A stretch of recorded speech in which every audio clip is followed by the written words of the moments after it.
Hello everyone, this is Arshad तारी। आप सभी को मेरी तरफ से एक प्यार भरा सलाम और latest back to our YouTube channel latest crack and decade. तो लास्ट टाइम हमने केमिस्ट्री में जितने भी फंक्शनल ग्रुप्स थे उन सब का पढ़ा था, नॉमेनक्लेचर पढ़ा था, वैसे ही वेरी गुड।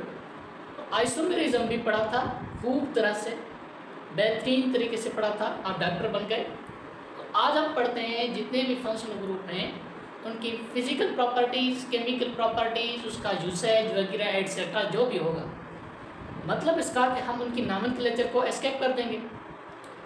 अब जनरली उसकी प्रिपरेशन और केमिकल रिएक्शंस और उसके साथ जो भी कुछ होगा वो पढ़ेंगे। पहले पढ़ते हैं अल्केन, उसकी प्रिपरेशन, उसका फिजिकल प्रॉपर्टीज़ क्या है, उसके केमिकल प्रॉपर्टीज़ क्या है। तो बिना किसी देर के आप सब लोगों की सपोर्ट से जो आप मुझे हेल्प कर रहे हैं कि हम समझ रहे हैं, ये सोच आप जो दिखाई दे रहे हैं, आप इंटरेस्ट दिखाई दे रहे हैं, इस इंटरेस्ट का मैं फ़ायदा उठा रहा हूँ। ठीक है, आपको पढ़ा रहा हूँ कि अल्केन क्या है। लास्ट टाइम हमने ऑर्गेनिक कंपाउंड्स की क्लासिफिकेशन भी पढ़ी थी, है ना। क्या पढ़ी थी? ऑर्गेनिक कंपाउंड्स में open chain, close chain. Open chain में एक सेचुरेटेड, दूसरा अनसेचुरेटेड। क्लोज चेन के अंदर होमोसाइकिल, दूसरा क्या होते हैं, हेट्रोसाइक्लिक।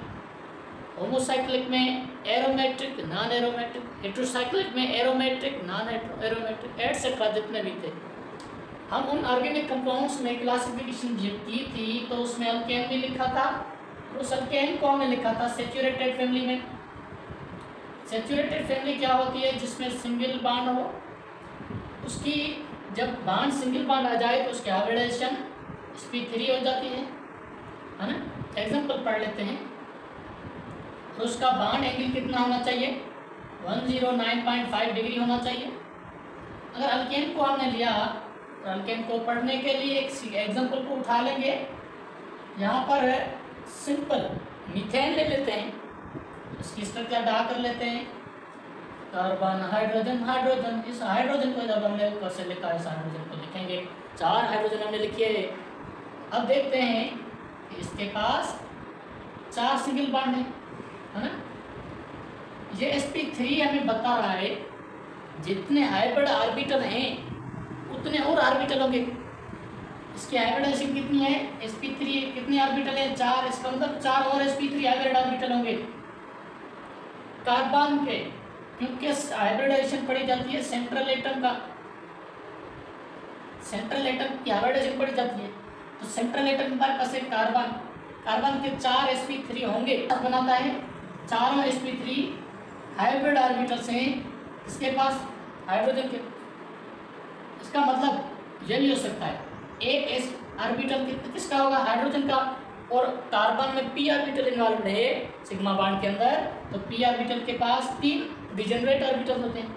इसकी स्ट्रक्चर ड्रा ऐसे करते हैं कि ये कार्बन है, इसके ये p ऑर्बिटल है, जहाँ पर हाइड्रोजन इसके साथ बॉन्ड बनाता है। ये हाइड्रोजन, ये इसका p ऑर्बिटल, ये इसका s ऑर्बिटल, ये हाइड्रोजन, ये हाइड्रोजन, ये है हाइड्रोजन। इसका मतलब 4 सिग्मा बॉन्ड है। हर एक सिग्मा में s और sp3 होते हैं। s sp3। कार्बन की हाइब्रिडाइजेशन कितनी है? sp3। हाइड्रोजन की s। इसका मतलब ईच सिग्मा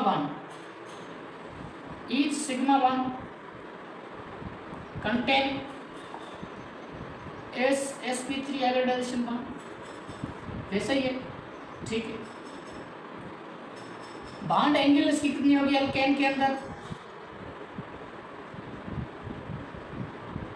1.54 एंगस्ट्रॉम।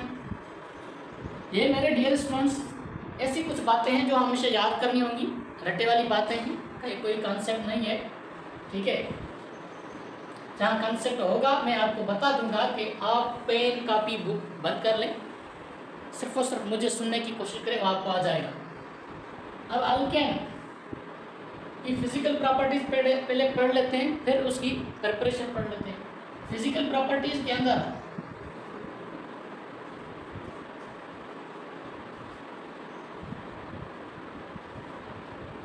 अल्केन जो होते हैं C1 से C4 तक, इसका मतलब क्या, मीथेन, इथेन, प्रोपेन और ब्यूटेन, वो क्या होंगे, गैसेस होंगे एट नॉर्मल कंडीशंस पर। जब गैसेस होंगे तो वो उनकी कुछ और दो प्रॉपर्टीज भी हैं, कलर और उसका अडोर क्या होगा। याद रखें मेरे डियर स्टूडेंट्स, जो मीथेन, इथेन, प्रोपेन और ब्यूटेन होंगे वो कलर के लिहाज से कलरलेस होंगे और अडोर के हिसाब से भी अडोरलेस होंगे, जितने भी अल्केन हैं, ठीक है। और याद रखें जो मीथेन और इथेन और प्रोपेन और ब्यूटेन होते हैं ना, वो पहले 4 अल्केन्स हैं जो किसी नंबर को शो नहीं करते, वो किसी ओरिजिन के लिहाज से उसका नाम पड़ा। C5 से C17 तक जितने कार्बन वाले, यानी कि पेंटेन से हेप्टाडिकेन तक जो भी अल्केन है वो सब लिक्विड हैं और अडोरलेस और कलरलेस होते हैं। ऑक्टाडिकेन से लेकर एंड ऑनवर्ड्स जितने भी अल्केन होंगे वो सब वैक्सी सॉलिड्स होंगे और वो भी अडोरलेस और कलरलेस होंगे। ये कुछ उनकी फिजिकल प्रॉपर्टीज थी। बॉइलिंग पॉइंट के हवाले से देखते हैं कि ये इनकी बॉइलिंग पॉइंट्स डिपेंड करती है उसकी साइज पर। Generally boiling point straight chain alkane की ज़्यादा होंगी than straight chain, sorry branched chain.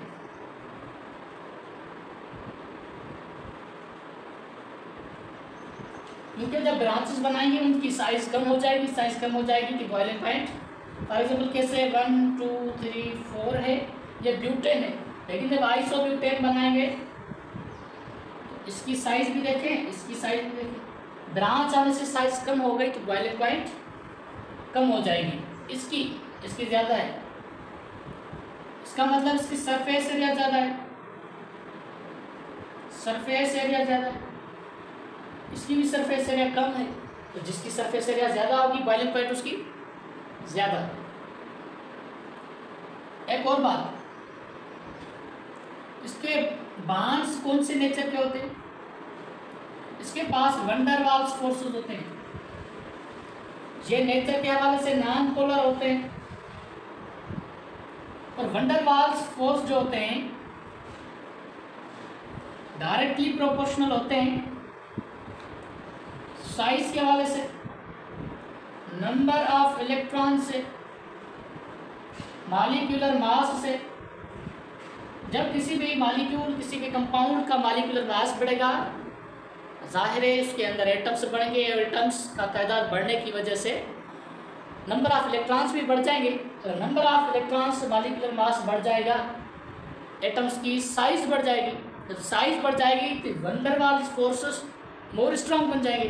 जब वंडरवाल्स फोर्सेस स्ट्रांग बन जाएंगे तो बॉन्ड स्ट्रांग बन जाएगा। इसका मतलब बॉइलिंग पॉइंट हमें पता है, ये ज़रूरी है कि मैं अभी मेंशन करूँ, ये हमें आपको भी पता है कि boiling point, melting point depend करती है फोर्सेस पर। फोर्स स्ट्रांग है, बॉइलिंग पॉइंट सबसे ज़्यादा। इसका मतलब फोर्सेस इसमें स्ट्रांग है, इसमें वीक है, बॉइलिंग पॉइंट इसकी ज़्यादा, इसकी कम, ठीक है। इसके अलावा अब हम पढ़ेंगे रिएक्टिविटी ऑफ अल्केन्स। तो रिएक्टिविटी ऑफ अल्केन्स की पढ़नी है। अब अल्केन को हमने उठा लिया, अल्केन को देखा कि अल्केन के अंदर कोवेलेंट बॉन्ड होता है और इस कोवेलेंट बॉन्ड के अंदर कार्बन और हाइड्रोजन इन्वॉल्व होते हैं। इनकी इलेक्ट्रोनेगेटिविटी डिफरेंस जब निकाला तो निग्लिजिबल था, निग्लिजिबल था इसका मतलब इतना कोई, यानी कि नॉन पोलर के करीब था, नॉन पोलर के करीब था। जो नॉन पोलर होता है वो लेस रिएक्टिव होता है। क्या होता है? Less reactive.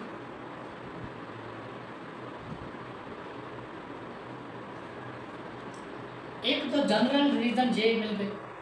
अब दूसरा रीजन ये है, एक रीजन नॉन पोलर। अब अल्केन को पैराफिन क्यों कहा जाता है?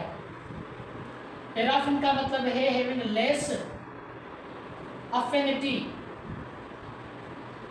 टू रिएक्ट, रिएक्शन के लिए कम अफिनिटी हो। अफिनिटी का मतलब क्या है? Ability to react. अट्रैक्शन, इसमें अट्रैक्शन नहीं होती। इसके दो रीजन है। एक रीजन है कि non polarity, non polar nature, non polar nature of sigma bond. दूसरा इनर्टनेस ऑफ सिग्मा बॉन्ड। अब इस इनर्टनेस का क्या मतलब है? इनर्टनेस का मतलब ये है कि किसी के सामने एक्सपोज होने की सलाहियत ना हो। किसके सामने ना हो? Towards acid, base, oxidizing agent, reducing agent, electrophile, nucleophile. अब देखें, इलेक्ट्रोफाइल इलेक्ट्रॉन डिफिशिएंट मॉलिक्यूल या स्पेशीज होता है, न्यूक्लियोफाइल इलेक्ट्रॉन एफिशिएंट मॉलिक्यूल होता है।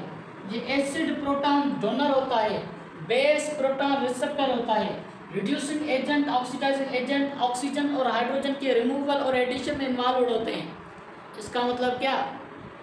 ये जब अल्केन के साथ रिएक्शन करेंगे कि वो भी कुछ ना कुछ गड़बड़ करेंगे, लेकिन अल्केन अपने अंदर गड़बड़ करने नहीं देता।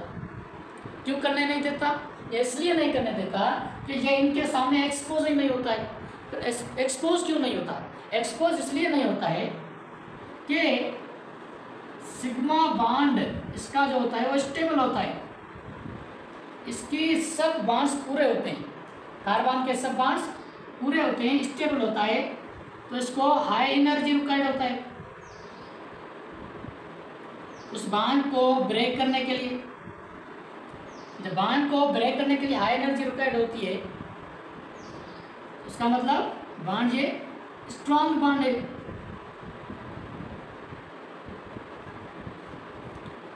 बॉन्ड को तोड़ने के लिए हाई एनर्जी चाहिए।